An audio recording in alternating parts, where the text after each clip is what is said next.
Bom dia. Essa é a nossa apresentação do projeto final da matéria de interfaces homem-computador e é a apresentação do projeto do grupo MC202, formado por Léo, eu, o César, o Vitor, a Larissa e o Guilherme.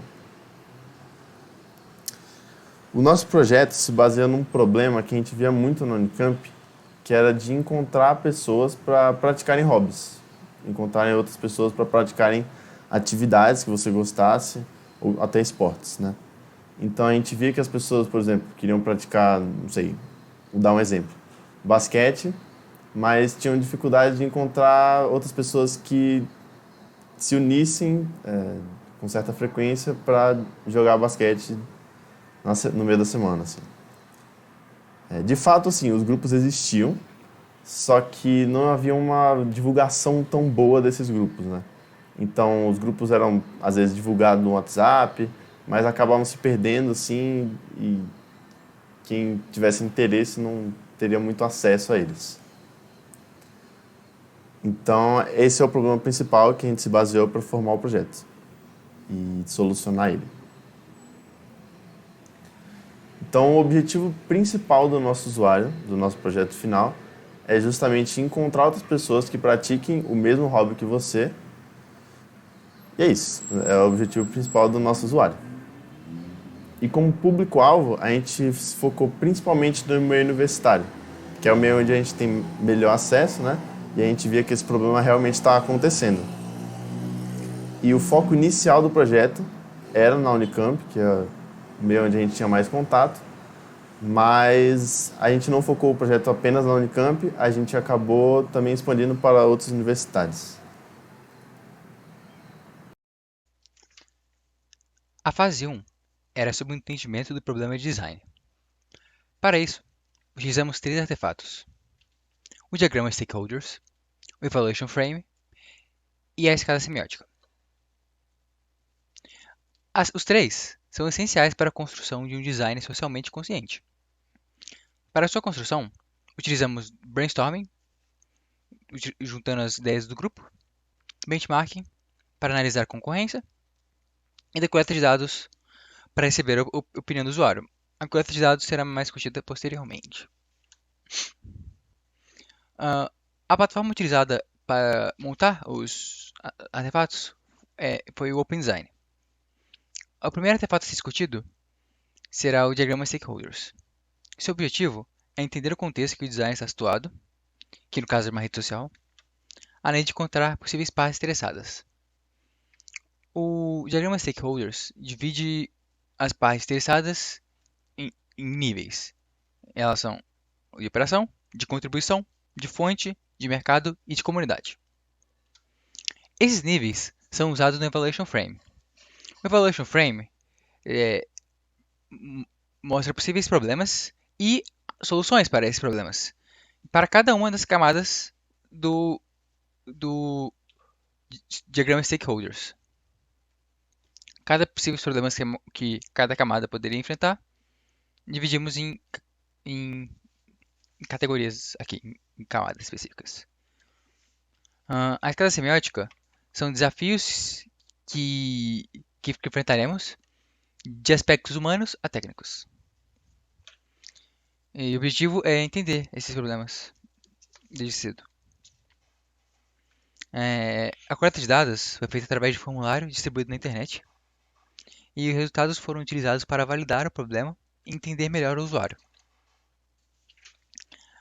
As metas do usuário são as principais metas que guiaram no desenvolvimento do projeto nas etapas seguintes, como se unir a grupos, criar grupos, marcar eventos, entre outros.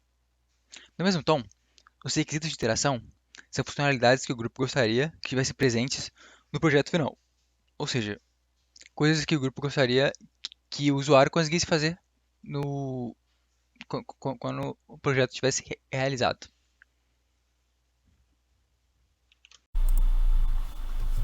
Eu vou falar um pouco sobre a fase 2 do nosso trabalho, que é a ideação das interfaces. O objetivo principal dessa fase é realizar um protótipo de baixa fidelidade e um storyboarding, de acordo com algum cenário que a gente vai definir. Bom, para a gente definir esse cenário, que seria principal funcionalidade do nosso sistema, a gente utilizou o método de brainwriting. O que é esse brainwriting? Cada integrante do grupo listou algumas funcionalidades do nosso sistema, e aí a cada rodada, cada integrante passava para o próximo integrante, a ideia do próximo integrante, e complementava e adicionava novas ideias.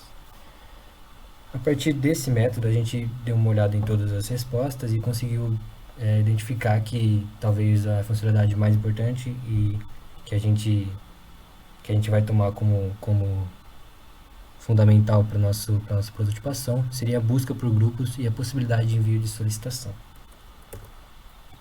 Bom, partindo desse cenário, a gente consegue fazer o nosso brain drawing. O que seria esse brain drawing?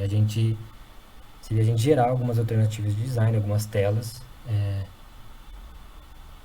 que conseguiriam solucionar esse problema do cenário que a gente definiu. Então, através disso, a gente usou o mesmo sistema de cada integrante fazia uma tela inicial e em cada rodada o integrante passava para a ideia do próximo e complementava e adicionava novos componentes. E os resultados que a gente teve foram os seguintes.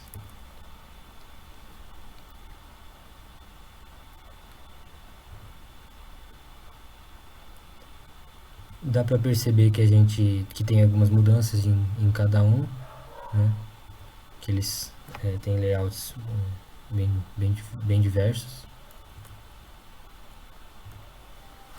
E através dessas alternativas que a gente gerou, a gente consegue fazer uma consolidação das propostas. A gente coleta alguns componentes que a gente mais gostou de cada alternativa para conseguir gerar um resultado final. Bom, a gente achou interessante alguns componentes que eu vou mostrar aqui. Esses primeiro aqui seria um botão para exibir o perfil e um de calendário. Também tem os botões de tags, que tem a possibilidade de adicionar e excluir tags. A ideia de mostrar os grupos que o usuário já participa. Uma barra de busca, por exemplo.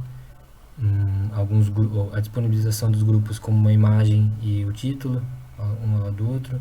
E também a possibilidade de descrição do grupo e botão para mais informações. Esses foram alguns componentes que a gente achou interessante e decidiu utilizar na nossa ideia final, solução final.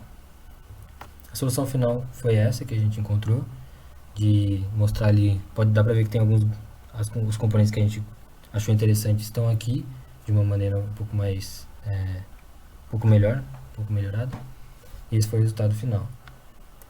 Através dele a gente conseguiu fazer, tendo ele como modelo, nosso storyboarding relacionado ao cenário que a gente tinha definido, que seria a busca por grupos e a possibilidade de você enviar uma solicitação. E aqui a gente consegue analisar os pontos positivos e negativos desse storyboard que a gente vai produzir e o resultado acabou sendo o seguinte. Nesse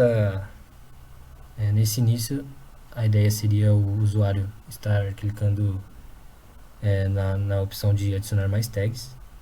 Aí ele é direcionado para essa aba de tags. A ideia seria ele procurar um grupo de música, né? Então ele seleciona na tag de música.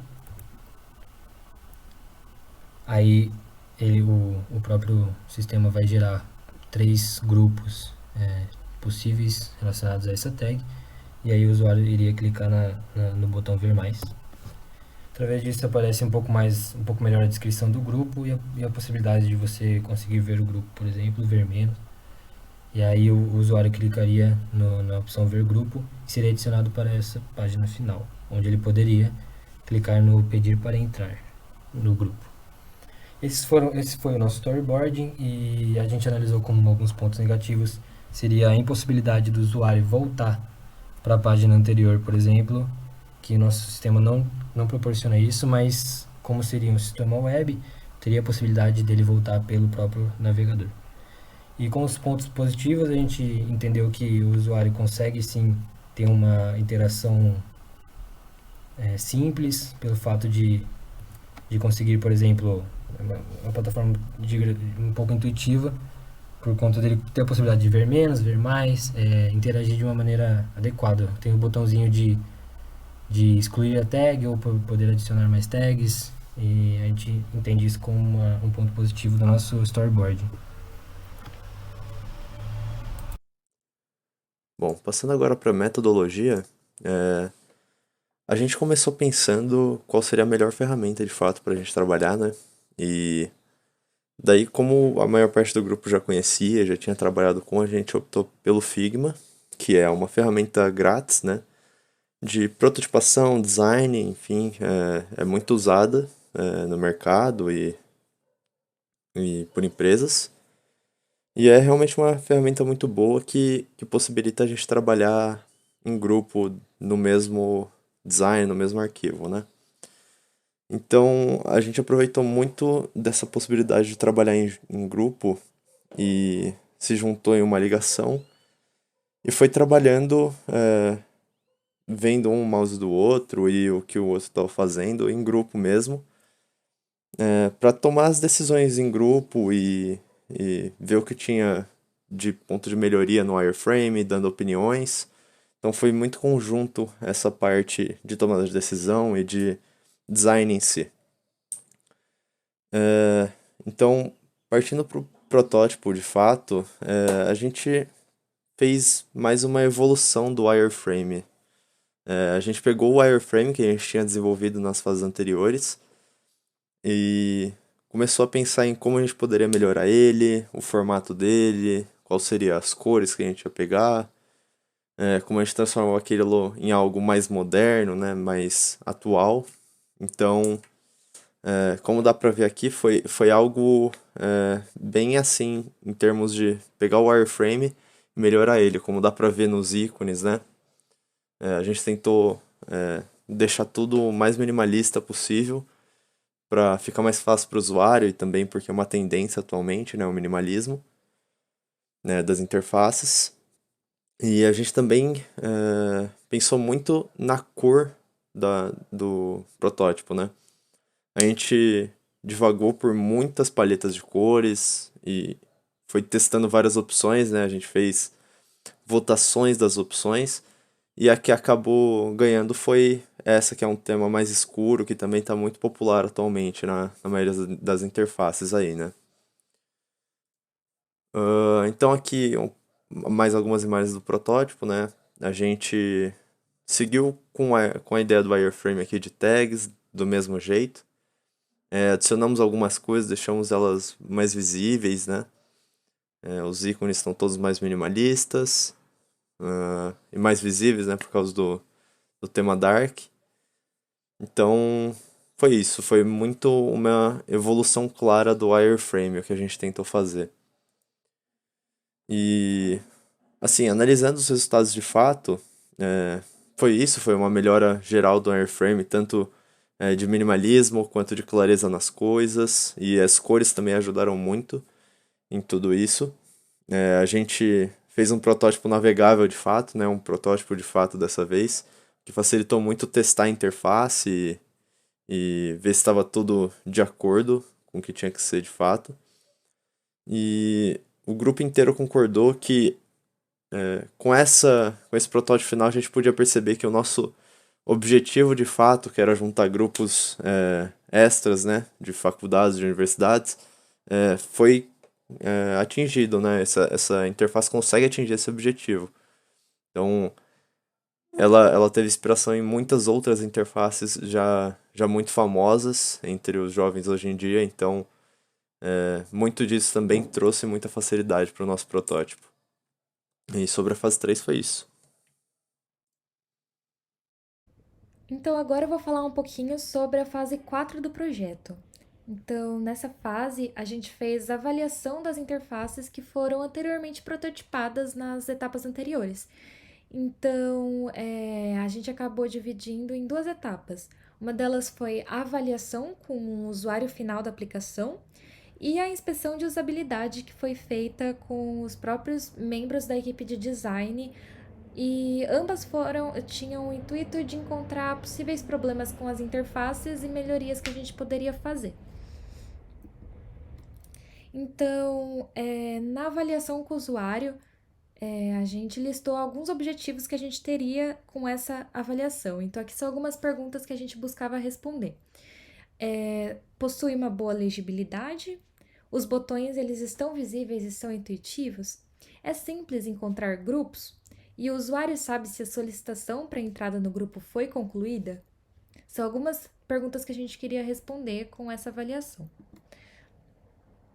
Então, a partir dessas perguntas, a gente pensou em algumas tarefas para a gente ver se o usuário conseguiria fazer essas tarefas sem nenhum problema.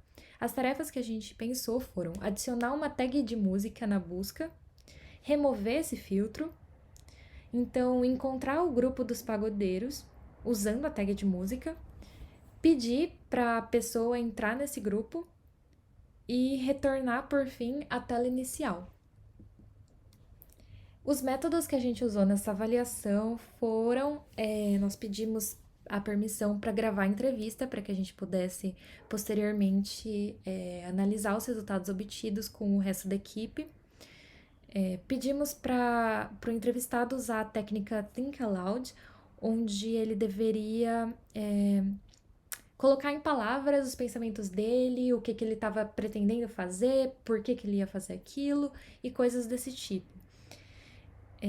E o método de avaliação da entrevista seria por meio do tempo gasto para executar essas tarefas e se houve alguma dificuldade durante o processo, alguma confusão com algum elemento ou algo assim. E por fim, a gente iria fazer algumas perguntas sobre as impressões que ele teve e se ele pensa que alguma melhoria seria possível na nossa ferramenta. Os resultados que a gente obteve após essa avaliação foram que o entrevistado não teve nenhum grande obstáculo para cumprir o proposto, a navegação dele foi bem fluida e ele disse que considera que a interface estava limpa e intuitiva. Porém, a gente percebeu que em um momento da entrevista, onde ele estava explorando livremente a interface, o entrevistado teve uma dificuldade em fechar a aba de tags. Ele clicou várias vezes em vários lugares da tela antes de finalmente descobrir como fechar a aba, que tinha um botão. Então a gente acha que essa seria talvez uma possível melhoria, porque foi um elemento confuso. E outra coisa que ele acabou comentando foi que tinha um espaço vazio muito grande do lado direito dos grupos, que poderia ser usado para alguma coisa. Então, na etapa de inspeção de usabilidade, que a gente fez com todos os membros da equipe, a gente levou em consideração as heurísticas de Nielsen. Então, por meio dessas heurísticas, a gente estava tentando encontrar pontos que dificultassem a correção e a prevenção de erros do usuário ou que limitassem a liberdade dele e elementos que não fossem tão claros e falhas em acessibilidade também.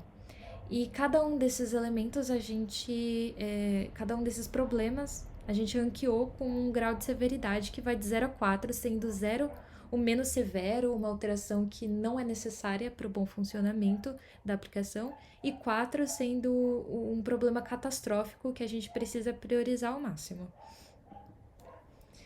Então, aqui são alguns dos problemas que a gente listou. O primeiro foi que a impossibilidade de cancelar uma solicitação de entrada num grupo. Então, se o usuário ele solicitar por engano, ele não pode desfazer. E isso fere o controle do usuário e a liberdade. E o grau de severidade a gente achou que era muito grande. A gente acabou usando algumas frases em inglês, então a maior parte da ferramenta está em português, porém algumas frases estão em inglês e fere a consistência entre o sistema e o mundo real. O grau de severidade é 2, ele é médio, porque não é algo tão necessário, já que essas expressões são muito comuns, então a gente acha que grande parte dos usuários conseguiriam usar sem problemas.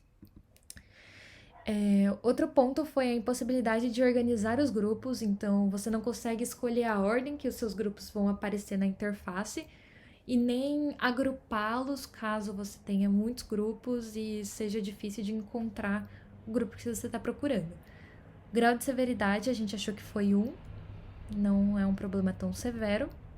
E aqui são alguns outros problemas, como a ausência de informação sobre grupos pendentes, porque após você solicitar a entrada em um grupo, você não tem um lugar da interface onde você consegue ver todas as suas solicitações pendentes. Então, você precisaria sempre lembrar, ter na memória todos os grupos que você pediu para entrar. E isso não é legal. Seria legal que ele pudesse reconhecer ao invés de ter que lembrar. O grau de severidade é alto, é 3. Outro problema é que possui poucos filtros, então a gente não dá tanta flexibilidade para o usuário buscar da maneira que ele gostaria. E que a gente não está fornecendo nenhuma documentação e nem ajuda aos usuários. Então, o grau de severidade também é alto porque a gente não fornece. E os resultados que a gente obteve com essa etapa do projeto foi que a gente encontrou muitos problemas e melhorias, principalmente porque a plataforma não dá tanta liberdade assim e flexibilidade para o usuário como a gente pensava. Porém, a avaliação com o usuário foi positiva, porque a gente viu grande fluidez na interação, mas a gente encontrou sim alguns problemas para corrigir. Então, foi isso. Esse foi o projeto que a gente trabalhou durante o semestre. Muito obrigada pela atenção.